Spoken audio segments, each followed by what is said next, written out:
हाय.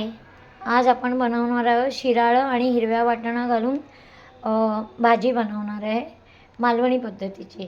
तर त्याला लागणारं साहित्य आहे, हे शिराळं आहे, चिरून धुतलं आहे मी ते. हे हिरवे वाटाणे आहे, थोडे शिजवून घेतले आहे. याच्यामध्ये वाटप आहे, हा कांदा आहे, कोथिंबीर आहे, कढीपत्ता आहे, हिंग, जिरं, हळद, हा मालवणी मसाला आणि हे मीठ आहे याच्यामध्ये. तर आता तेल गरम करत ठेवलं आहे. तर तेलामध्ये पहिलं जिरं आणि हिंग टाकून घेणार मी.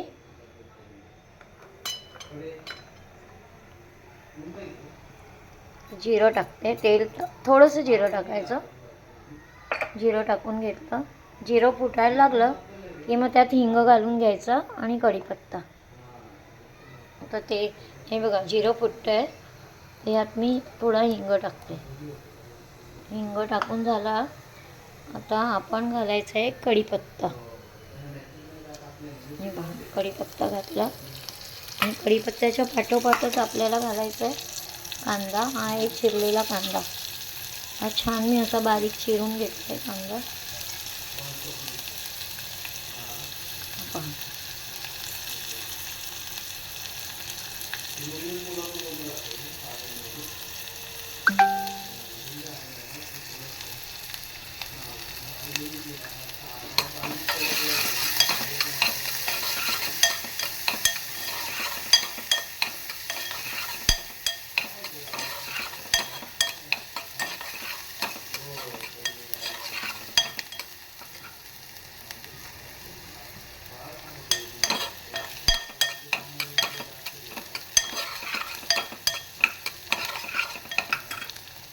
आता मी थोडीशी त्यात फोडणी कोथिंबीर पण टाकते. फोडणीत कोथिंबीर टाकली ना की छान लागते. फोडणीत कोथिंबीर टाकून घेतली आणि कांदा आहे ना जास्त लाल नाही करायचं आहे. थोडा असा नरम झाला ना की मग आपण यात शिराळा टाकून घ्यायचं. थोडी पहिले हळद टाकून घ्यायची. मी यात आलं लसूण बिसून काहीच टाकणार नाही, कारण आपण वाटप केलं आहे ना, त्या वाटणामध्ये सगळं आहे. आलं, लसूण, कांदा, खोबरं, ओलं खोबरं, सुकं खोबरं, असं ते सगळं मालवणी पद्धतीचं आपण वाटप करतो ना, त्यात सगळं आहे. आणि थोडेसे गरम मसाले पण मी त्यात टाकले आहेत.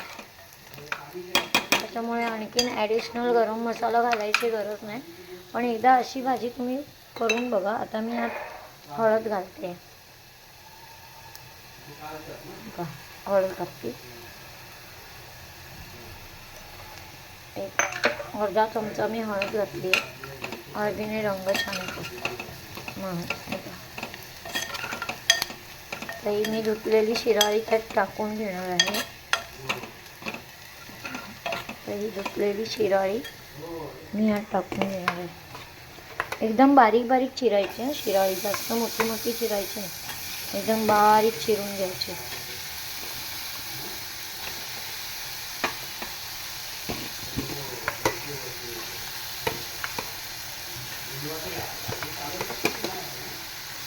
आणि यात पाण्याची गरज नाही लागत, कारण मुळात या भाजीला पाणी भरपूर सुटतं. त्यांचं अंगचं पाणी असतं, त्या पाण्यातच आपल्याला ही भाजी शिजवायची आहे. त्याच्यात मीठ टाकलं ना की ती आळायला लागणार आणि मग आपोआप ह्याला पाणी सुटणार. तर अंदाजे मीठ घालावं लागणार आहे, कारण जास्त मीठ टाकायचं नाही आहे याच्यात. नंतर लागलं तर नंतर आपण टाकू शकतो, कारण ही भाजी ना याला पाणी सुटल्यामुळे ती आळू शकते. आता बघा किती होती, आता ही किती होत चालली आहे बघा. ढवळून ढवळून त्याचं पाणी निघणार आणि मीठ टाकलं की आणखीन त्यात पाणी सुटतं. त्याच्यामुळे मीठ आहे ना बेतातच टाकायचं आहे आपल्याला, जास्त मीठ टाकायचं नाही. तर आता मी आहे ना यात मीठ टाकून घेते आहे, म्हणजे आणखीन कितपत पाणी सुटतं बघूया. हे बघा मी आता एवढंच मीठ टाकलं, याच्यापेक्षा जास्त मीठ मी टाकणार नाही आहे. नंतर चव घेऊन मी टाकणार आहे मीठ, पण आत्ता नाही टाकणार, कारण जास्तीचं पडलं तर नंतर टाकलेलं चालेल, पण जास्तीचं पडलं तर भाजी खारट व्हायची शक्यता असते. नंतर चव घेऊन आपण मीठ टाकू शकतो. पहा आता कशी भाजी आळत आली आहे. म्हणजे कमी होणे म्हणजे भाजी अशी आपोआप त्याला पाणी सुटत चाललं आहे बघा, त्याला आपोआप पाणी सुटतं आहे. पाहिलं तर घातली तेव्हा किती होती आणि आता पाणी सुटून सुटून होतं त्याला तेवढी झाली आहे बघा. आता यात मी टाकणार आहे आपला मालवणी मसाला.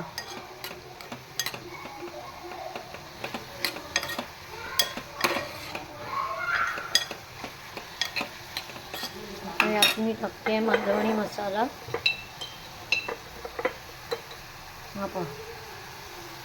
आपण जेवढं तिखट खाऊ ना तेवढा मालवणी मसाला टाकायचा आपल्याला. बस थोडासा अजून, पण ही भाजी आहे ना चवीला थोडी गोड लागते.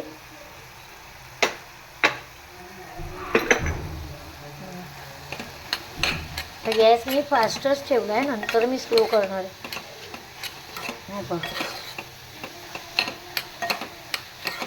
भाजी बघा आता केवढीशी झाली आळून. आता ह्याच्यात मी हा हिरवा वाटाणा घालणार आहे. हा मी थोडासा शिजवून घेतला आहे, म्हणजे हा सुका हिरवा वाटाणा आहे. हा बघा, हा यात टाकणार आहे. हा हिरवा वाटाणा मी टाकून घेतला आहे आणि थोडंसं पाणी, मसाला शिजण्या इतपतच पाणी घालणार आहे मी, जास्त पाणी घालणार नाही.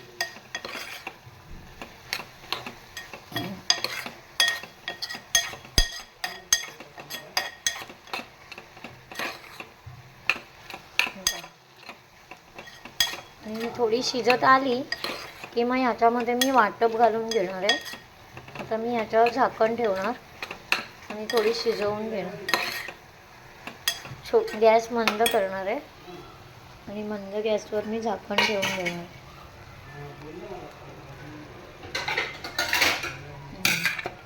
तर मी ह्याच्यावर झाकण ठेवणार. झाकण ठेवलं की याला आणखीन पाणी सुटणार. हे पहा, आता नंतर दाखवते मी तुम्हाला. आता हे पहा, आपल्या भाजीला कितीतरी पाणी सुटलेलं आहे. तर मी झाकण ठेवलं होतं ना, यात भरपूर पाणी सुटलं आहे. तर अजून पण मी आता झाकण ठेवणार आहे, पण आता यात मी थोडं वाटप घालून देते. आम्ही काय जास्त ते कांद्या खोबऱ्याचं वाटप खात नाही, त्याच्यामुळे मी थोडंसंच वाटप केलेलं आहे.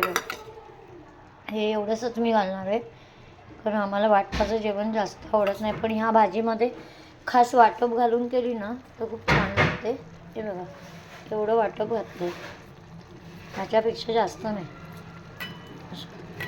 ह्याच्यापेक्षा जास्त घातली ना तर अशी रबरबीत भाजी होणार, ती वाटप तोंडात लागणार. तर हे एवढंसं घातल्यानंतर पण बघा कशी ती वाटप केल्यासारखीच वाटते. पण ही भाजी आहे ना भाकरीबरोबर खूप छान लागते.